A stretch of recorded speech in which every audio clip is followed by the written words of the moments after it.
go to the phones now. Our phone lines are full. And talk to John from Austin, Texas. John, welcome to The Narrow Path. Thanks for calling. Hello, Steve. Thank you for taking my call.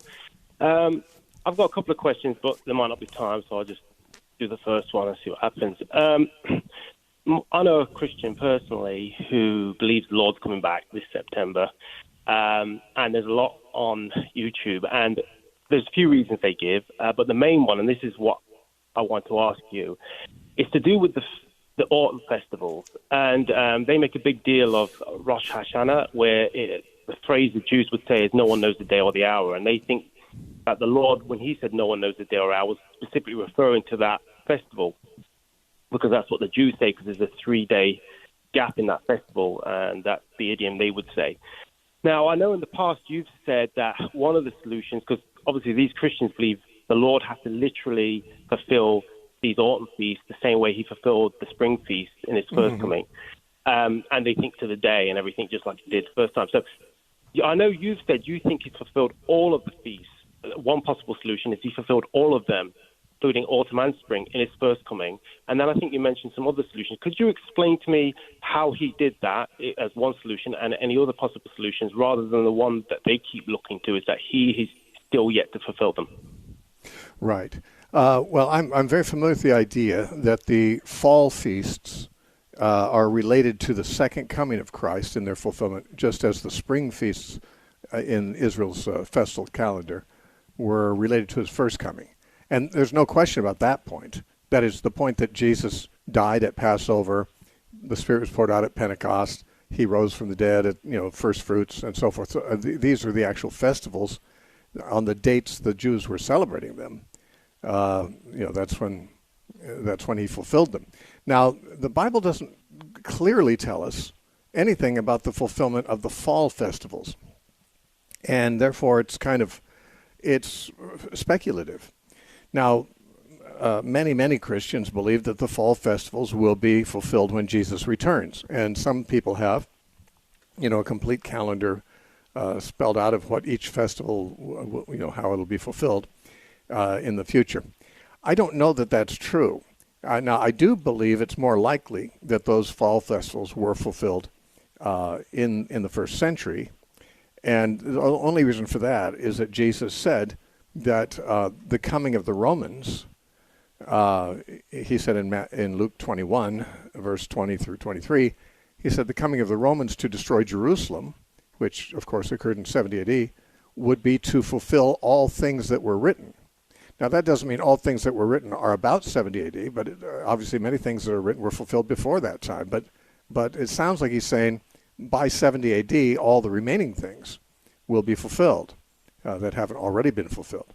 Now, therefore, if we're going to say, well, the fall festivals are fulfilled in a judgment phenomenon like the second coming of Christ, I'm going to say, well, maybe they were fulfilled in the fall of Jerusalem. Maybe. I say maybe because the Bible doesn't tell us that is so. It's just that Jesus said that all things that are written, I take that to mean all things written in the Old Testament, including the law and the prophets, would be fulfilled in that time. Now, there's another possibility, and I've heard people suggest it, that maybe Jesus' birth was during the time of the fall festivals. In other words, that the fall festivals were fulfilled before the spring ones were. Now, the truth is that the Jews have two calendars. The one that God assigned to them in Exodus begins in the spring festivals with the Passover time, the 14th day of Abib. But that would make, of course, the fall festivals chronologically later in the year. However, the Jews do have their civil calendar where Rosh Hashanah is the beginning, and that's in the fall. And therefore, if that's how it was being reckoned, and I don't know if it was or not, I don't even know how to check on that. I don't know who would even know. But if the Jews at the time, or if God at the time was thinking of Rosh Hashanah time as the beginning, then Jesus' birth might have happened around that time. And then when the spring festivals came around, then his death and resurrection and so forth would. I don't have, and I never have. I've never had a clear idea of exactly how those are fulfilled. All I know is there are three different possibilities.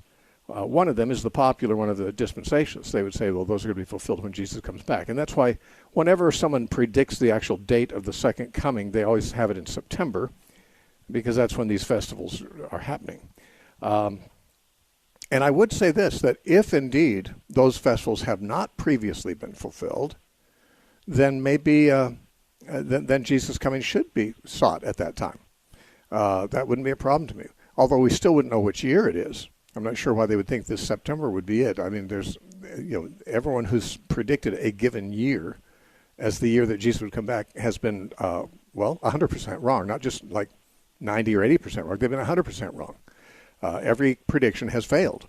So I wouldn't ever trust anybody who thought they got it right this time, because lots of people have done the calculus that they thought had to be done to establish the correct year and date, and everyone has been wrong. And I have no reason to believe there's anyone living this year who's smarter than the people living in those other times that calculated wrongly. I think that anyone who calculates it out is getting it wrong. But then what's wrong is the very fact they're trying to calculate it at all, because Jesus said to his disciples in Acts chapter 1 and verse 7, he said, it's not for you to know the times and the seasons that the Father has put in his own authority. Now, certainly the second coming of Christ is one of those things that God has put in his own authority, and Jesus said it's not for us to know those things. So why would I try to know? Why would I try to calculate it? What would I do differently if I did know? I mean, nothing. I mean, what would I do if I knew that Jesus is coming back this month in September on a certain day? What would I do differently? I can't think of a thing. And the reason is because I try to live every day as I would wish to be living if I were to die and face God that day, or if Jesus were to come and take me away. So I don't consider I have any leisure days that I can just kind of ignore the fact that I may die that day or Jesus may come that day. I don't take any liberties in that respect. I don't believe any Christian who understands Christianity does take such liberties. And I've always wondered about those who think they know the dates, and they spend a lot of time calculating these. But what they have not done is spent any time listening to Jesus say, it's not for you to know the times or the seasons. Now, times and seasons refer to broad, seasons is kind of just a general period of time. It's not speaking of years, months, and days so much. Of course, a lot of people quote what Jesus said in Matthew 24, no one knows the day or the hour. Even the Son doesn't know. No, the angels don't know, he said. Only the Father knows. But that's different, a day and an hour. Some people say, well, yeah, no one knows the day or the hour, but we can know the year. Or we know the general time or whatever. Yeah, but when you get to Acts 1:7, Jesus said, no one knows the times. It's not for you to know the times. He's not just saying no one knows. He said it's not even right for you to want to know. It's not yours to know. It's something God does not want you to know. So isn't it rebellious against God when Jesus says, God doesn't want you to know this, but you spend a whole bunch of time trying to calculate the time instead of doing what Jesus said to do? You're doing what Jesus said not to do? This is bizarre to me. I mean, this is what obsession with the end times does to people. It gets them really off the rails. It makes them do what Jesus said not to do, and in most cases neglect to do what Jesus said to do. So anyway, yeah, I don't have any sympathy for these time schemes. But you asked, how were they fulfilled? I don't know the answer to that. But I have as much reason to believe they were fulfilled in, the fall of Jerusalem, which happened in the fall, by the way, of the year. I have as much reason to believe that they were fulfilled then as that they will be fulfilled at the end of the world. And I'm not even sure that their fulfillment wasn't earlier in the birth of Jesus. I mean, the Feast of Tabernacles is a fall festival for a week long. And, of course, Jesus, we're told, when he was born, it says in John 1:14, the Word was made flesh and tabernacled among us. He was tabernacling among us. That's the word that's used in the Greek. So his lifetime here was him tabernacling among us. And so maybe that was the Feast of Tabernacles. Who knows? I don't know. And I again, one of those things, I don't know that we can know. I've certainly read people and heard people who think they know, and I just have not been convinced that they have sufficient reason for me to be persuaded.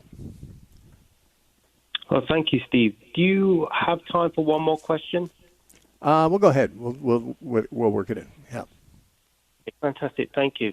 So a lot of Christians think that the purification laws and the ceremonial laws of the Old Testament are just types of spiritual ways we are meant to live, like moral behavior and stuff like this. But I find that quite hard to buy, to take.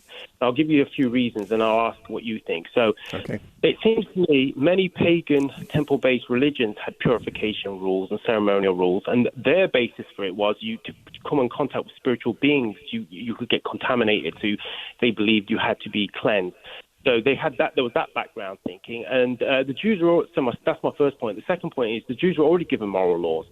And I cannot see why God will not just tell them what they should obey rather than making them waste energy on time on something that doesn't mean anything. If it's just meant to point to something, why not just tell them straight away? And the third reason is it just seems ad hoc to me, a bit like the Epistle of Barnabas. It seems that Christians are trying to explain in light of Jesus is okay, everything's spiritual, the flesh doesn't matter and everything. And then they look back and they think, well, this must be for a spiritual reason. And it seems a bit ad hoc. Like when you read through Epistle of Barnabas, he just seems to say, okay, couldn't eat this because it means this. And it just seems a bit ad hoc. So I don't know if it did type and prefigure, so I'm just going to ask you that. Well, let me ask you this. I do take the view that the ceremonial laws were simply types and shadows of spiritual realities. I don't say they were types and shadows of moral realities. You're right. Moral laws already were given for that. We don't need God to give us additional moral instructions in code. You know, he gave the moral laws without any code at all. He just stated them. But there are spiritual realities, what Paul called a mystery that was not revealed to the sons of men prior to the apostles and prophets receiving them by the Spirit. And those mysteries, I believe, are in many cases encoded in the ritual laws. But these are spiritual truths, not moral obligations. For example, in Colossians 2 and verse 16, Paul says, "Therefore let no one judge you in food or in drink." And he means, of course, with reference to clean or unclean food or drink. That's the only way people would judge them. Or regarding a festival or a new moon or Sabbaths. Now, those are ritual days. He's saying ritual foods, don't let anyone make that important. He says these are a shadow of things to come. But the substance is Christ. The body is of Christ, he says. So he says, don't let anyone bother you about whether you eat clean or unclean foods, whether you keep festivals. Now, those were the central issues of the ritual law in the Old Testament. So I'm going to go with Paul on that, of course. But I mean, are there some ritual laws that you think we're supposed to continue to keep as rituals? No, I don't believe that. I understand what you're saying, and it makes sense. But what you're saying would make sense in what I'm thinking, in the sense that they were important. You had to keep them to come close to God. But now we use Jesus to come close to God. It's not so much that they were prefigured, but more that they were fulfilled, and that Jesus is the embodiment of them. And that was more like in the past, like you say, on a credit card, like putting it down in a promise towards the Lord. But the way some Christians take it is they think it means it's a way we're meant to live. Like, you know, when you read the Epistle of Barnabas, it's like, oh, don't eat pork because you don't want to be like a pig that forgets its master, or, you know. Yeah. And I mean, that's speculation. The early Christian fathers really are untrustworthy in many of their speculations. I mean, you're right, they come up with stuff out of thin air sometimes. I mean, the fact that they are church fathers would seem to imbue them with some kind of dignity because they're ancient, leaders of the church. And they do have some measure of dignity. But when you read their interpretations of certain scriptures, especially when they're trying to give the hidden meanings of them, you can tell they're just guessing. They don't know what they're talking about anymore. I'd rather just let Paul tell me what it means, or the Bible. For example, I mean, what about the unclean foods? What do they represent? Well, in my opinion, they represent unclean people. And that's why when God was trying to tell Peter that he should not demur from going to the house of a Gentile, which Jews normally would not go into, and God's trying to persuade him to do that and to not have any qualms about it, he shows him a sheet full of unclean animals and tells him, eat these unclean animals. And Peter says, I don't eat unclean things. And God says, what I have cleansed, don't you call unclean. Now, what he's saying is these Gentiles are cleansed. Just like you see these animals as unclean, you see these Gentiles as unclean, but I'm cleansing them. Don't call them unclean. Don't call them common. So, I mean, obviously the impurity of the animals themselves represented in the mind of Peter and the Jews the impurity of the Gentiles. Likewise, when in the law, it says, do not plow with an ox and an ass together. Well, an ox is a clean animal, an ass is an unclean animal. And Paul says, hey, don't be unequally yoked together with unbelievers. In other words, under the yoke, you don't put an ass and an ox together under one yoke. You don't put a believer and an unbeliever under one yoke. It's obvious that the unclean animal there is intended to represent the unclean person. And likewise, I think there's even more we can go on to that, but we've taken a lot of time. I personally think that we are not obligated to keep any of the ritual laws of the Old Testament. And that in many cases, but not every case perhaps, their meanings are given to us in the New Testament, or at least demonstrated. They may not be spoken that well. For example, those two examples I gave you, the New Testament doesn't say these represent that, but we can see in those cases they do. And so, we can understand what was on God's mind when he gave those kinds of things. Anyway, I'm kind of the same opinion as I was, that the ritual laws were for the old covenant, they're not for the new. And what they foreshadow are spiritual things. But they're not just they're not just adding new moral requirements, that are other than the moral laws had. Now, I think this is a very different kind of thing. There's the moral laws that speak about moral behavior. Then there's things that talk about spiritual realities, about Christ and people's spiritual conditions and things like that. So, and I see uncleanness that way. For example, I see the laws about leprosy in Leviticus 13 and 14. Why these elaborate rituals about leprosy? Well, it seems to me that leprosy is a type of sin. That is, the condition of a person with leprosy is like a spiritual analogy to the condition of a person in sin. And the rituals for cleansing represent, I think, the blood of Christ and washing and things like that, of baptism. I actually think that the rituals picture how somebody is cured, as it were, or saved from the bondage of sin. Remember, even in the Old Testament, Naaman the Syrian came to Elisha, and he was told to baptize himself. That's what it says in the Greek Old Testament. Baptize yourself 3 times in the River Jordan. And he did, and he came clean. His skin was like that of a little child, like he was born again. So, I mean, these are the kinds of things that the Bible gives us strong hints about what they represent, though we don't have exactly a complete exposition about it. Hey, John, I've got a lot of people waiting, and we've been talking the whole show. Thank you. I appreciate it. All right. God bless you. If you'd like to help us stay on the air, you can write to The Narrow Path, P.O. Box 1730, Temecula, California, 92593, or go to our website, thenarrowpath.com. Thanks for joining us.